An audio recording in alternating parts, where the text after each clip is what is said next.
जनाब माजिद हुसैन साहब,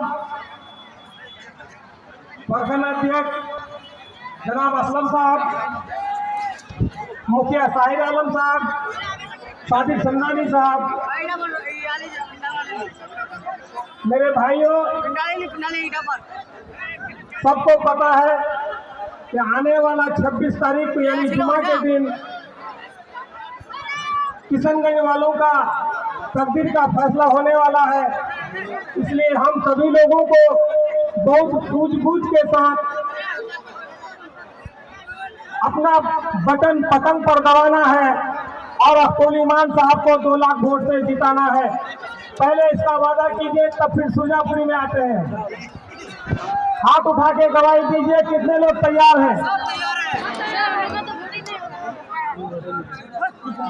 तो भैया बहुत गौर से सुनो, एक गाना गाया है हमरा सुनो, भले कौआ काटे झूठ बोले ताले कौए से करियो, इधर और अस्तोरीमान संसद चले आवे मुजाहिदार डायरेक्टर तुम देखते रही हो।